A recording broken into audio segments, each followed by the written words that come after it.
Hey,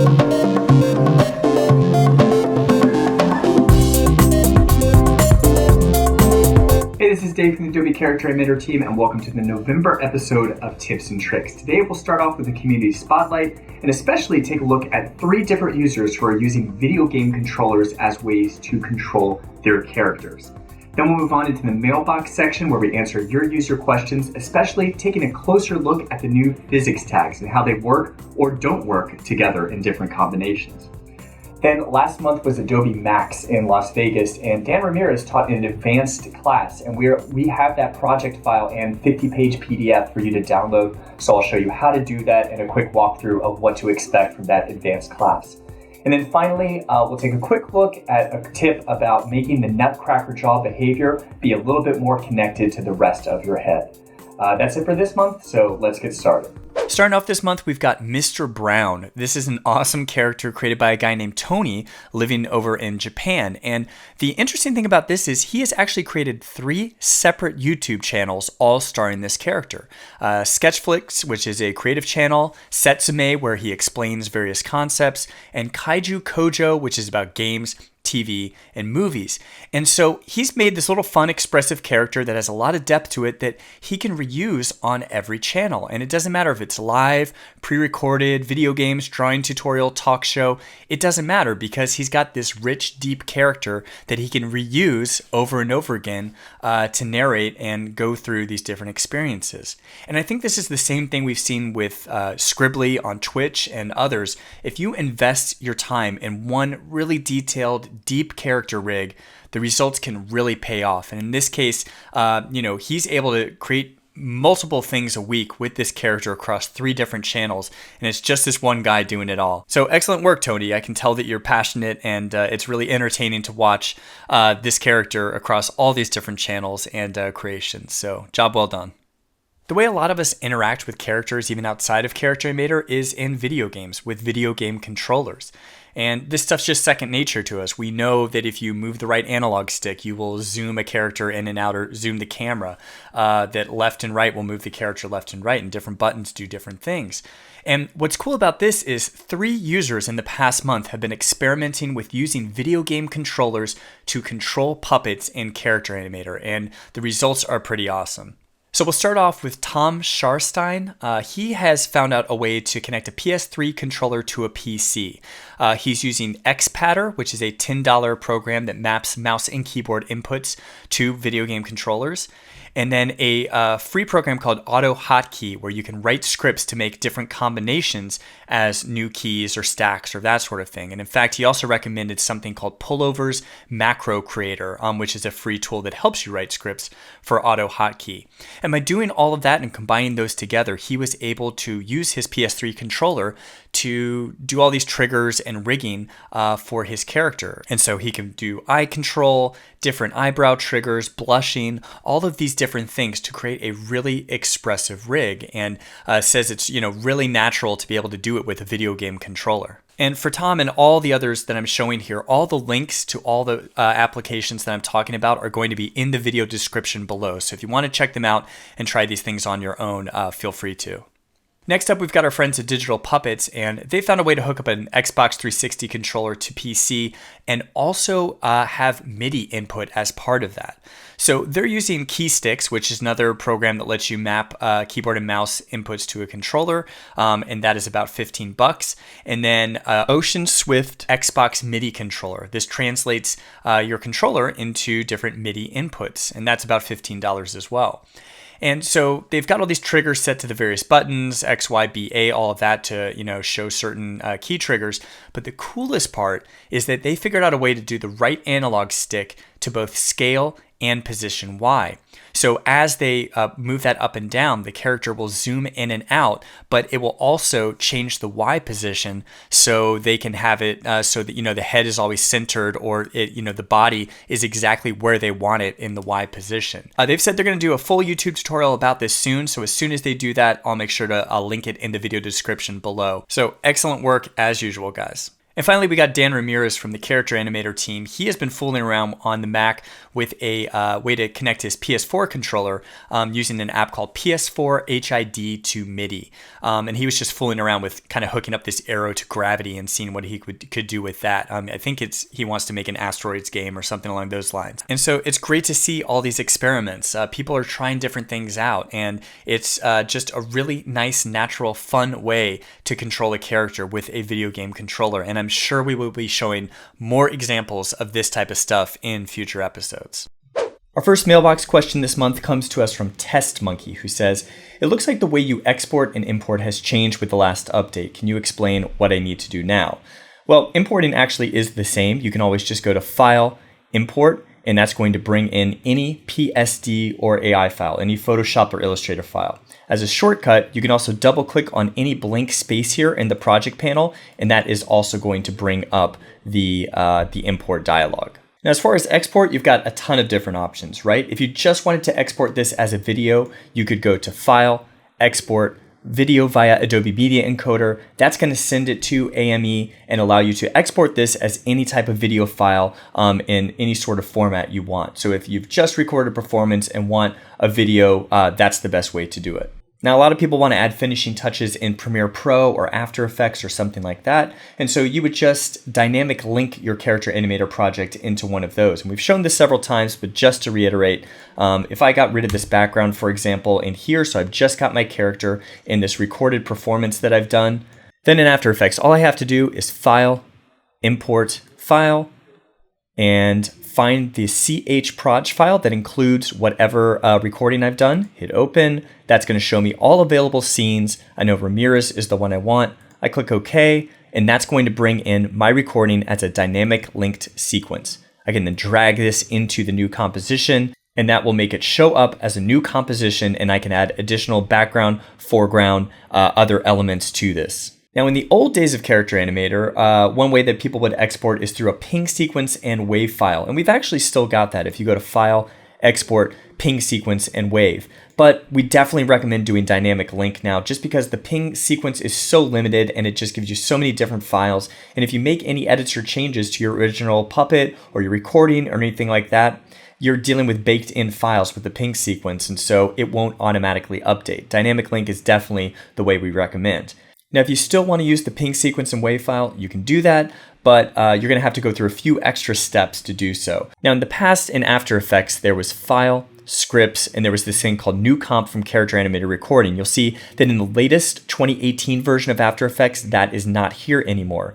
But in the video description, I've included a link to this old .jsx script file. And so all you would have to do is download that, go to Run Script File, find that New Comp from Character Animator Recording.jsx, hit open. Then you would find your ping sequence, select a ping from the sequence as the title says here, and import it, and that's the way to do it. For me personally though, I'm using After Effects Dynamic Link from Character Animator about 99% of the time. There's rare occasions where I'm just okay with exporting a straight video from Character Animator, very, very rare occasions where I'm using a ping sequence. Dynamic Link is definitely the most flexible and easiest way to export your Character Animator recordings. And of course, your last option is live streaming. If you go into the Stream tab up here, that's going to take you to Stream Mode, and you want to make sure this little icon is clicked on for streaming live. If you Command click that on Mac or Control click that on Windows, you'll get all your preferences here. And actually, if you click on Learn More about live streaming here at the bottom, this takes you to a site that doesn't just have all extensive details about all the different things you can do live,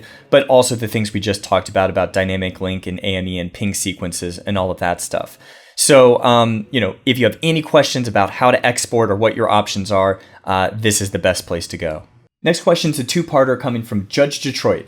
Wonderful updates. Questions. Number 1, how did you get the robot wheel to constantly rotate? Is that a cycle with continuous selected? Yeah, that's exactly it. So this example, Filmbot, who is in one of the new features videos, he's got a wheel that's moving at the bottom. All that is a 12-frame cycle layers continuous behavior. So if I double click into him, you will see that his wheel is just 12 frames. I can even double click into that and show you every frame is just the wheel turning a little bit more. I could have done a better job of keeping the origin centered there like a real wheel, but that's how it goes. And this wheel is set to start immediately and cycle continuously. So anytime you have a wheel or something like that, you can just have it start right away, not be triggered, just happen continuously, and it'll just start going. The second part of the question says, on the physics section, would you still add dangle to the wrecking ball that's in the upper right, or would you not add dangle but instead use other physics elements?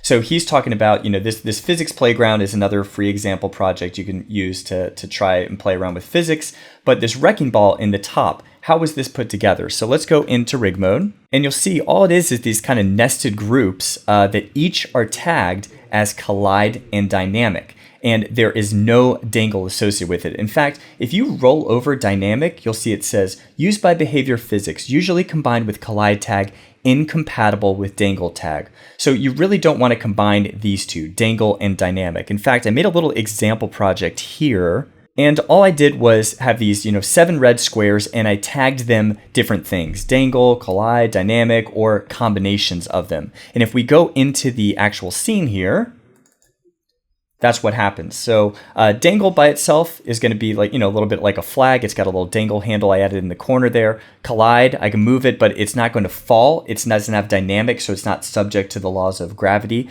Like the dynamic one, which you'll notice if I refresh this, it's just going to go straight through the scenes because it doesn't have collide. It doesn't have a collide tag, so it's not going to collide with everything. The most common thing we see is probably this collide and dynamic. That's going to give you an element that is both going to be subject to the laws of gravity, be dynamic, and collide with anything else that's also tagged as collide.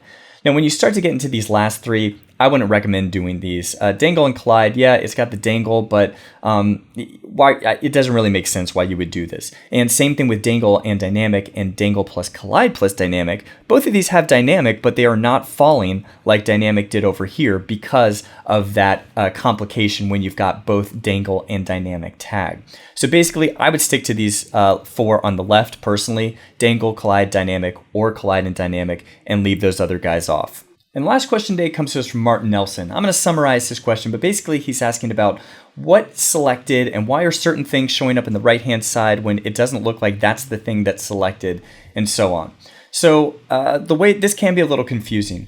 The way that this right properties area works is basically what's the last thing that you've selected. So in this case, I'm selecting Cassandra in the timeline, and that's what's showing up on the right-hand side here. If I select Animal BG instead, background, I'm actually selecting this background PSD, and I'm looking at the behaviors over there.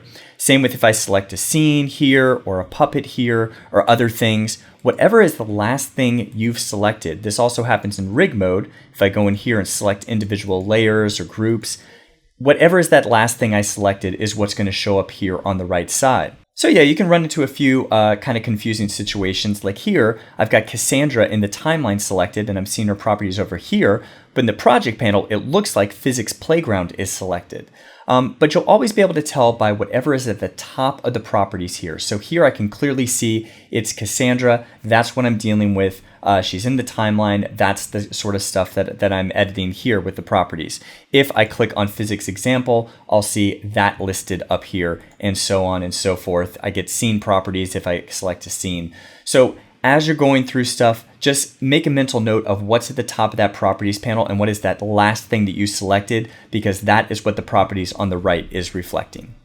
Thank you to everyone who came out for Adobe MAX this year. There were 12,000 of you that came to Las Vegas and did several labs and saw a bunch of innovative stuff that Adobe is doing with multiple projects. And for Character Animator, we taught over 600 people beginner character animator lesson and an advanced character animator lesson. And you guys created some really awesome puppets and creations, and it was a lot of fun teaching the class, and we hope to do this every year moving forward.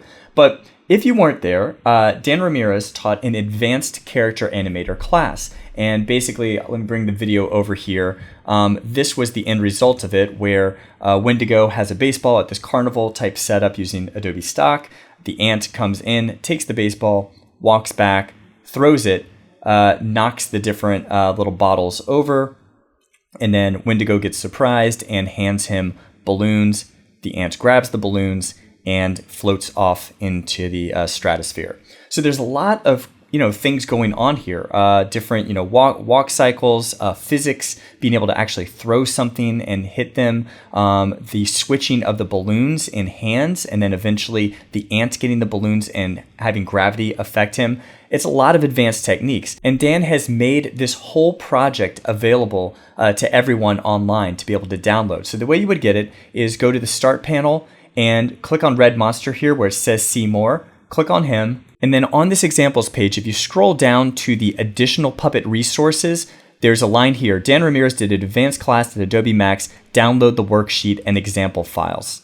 And so that's going to download this whole project. You'll notice it's divided into separate exercises. So if you just want to learn about physics or, rigging the ant or shareable puppets, all these different things that he's added, you have the ability to do that. And it includes a 49-page PDF that goes into everything in detail, and it has a ton of screenshots and showing you how to solve things. If you are an advanced character animator user, I highly recommend going through this whole thing. It's probably going to take you a couple of hours, but by the end of it, I think you're going to understand a lot of the new really cool features that have been added into the latest release of Character Animator, and it's only going to help you make your scenes and puppets that much more alive and expressive.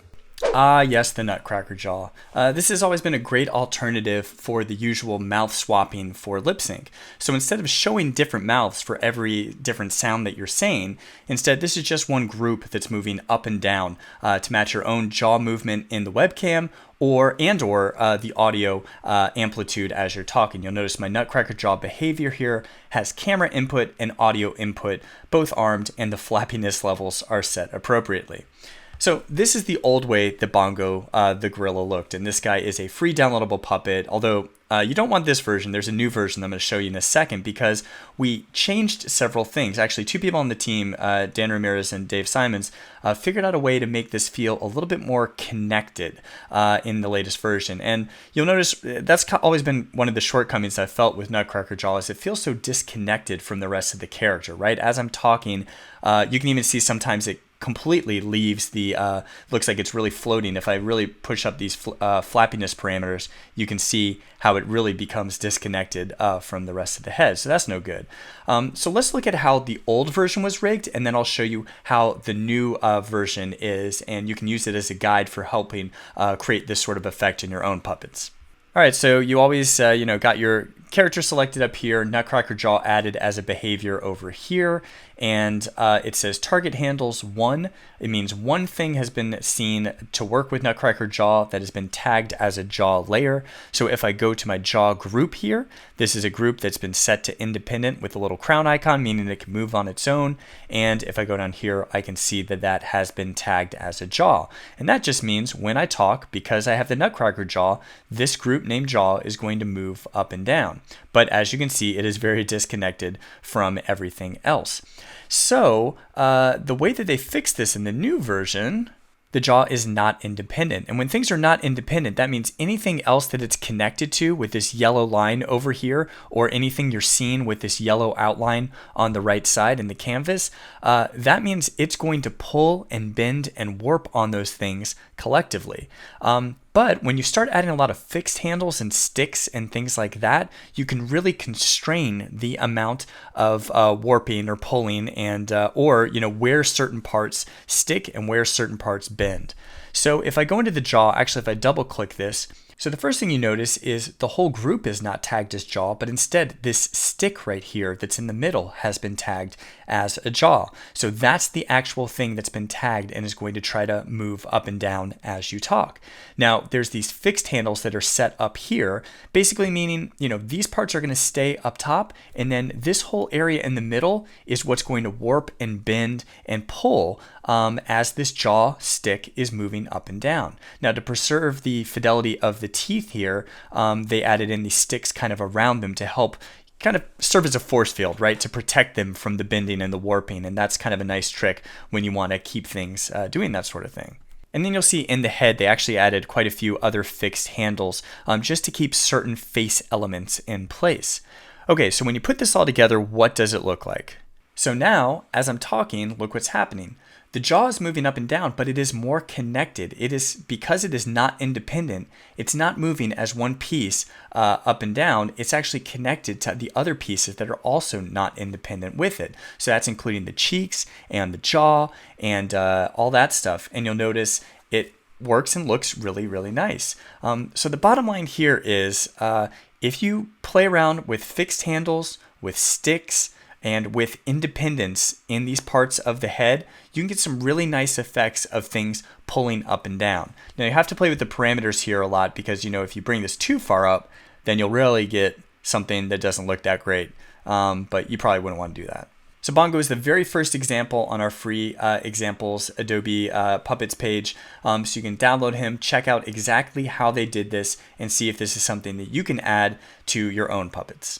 All right, that's it for this episode. Thank you very much for watching. And if you want to be considered for that community spotlight thing that we show at the beginning of these videos, the best way to do that is use #CharacterAnimator, all one word, when you post things on social media. And we monitor that pretty closely. You can also tweet to me @OKSamurai, and I will do my best to check it out and give you feedback or give you a like or thumbs up or that sort of thing. And I usually forward a lot of that stuff to the rest of the team as well, so we can all kind of see what people are up to. Now, we get a lot of submissions, so unfortunately we can't put them all into videos, but rest assured, at least someone is checking it out. Other than that, if you have any bug reports, issues, rigging problems with your puppets, the best place to get help on that stuff are the official Character Animator forums, where myself or other people from the team will try to help solve whatever issues you have. But yep, that's it for this month. Thank you very much for watching, and have fun.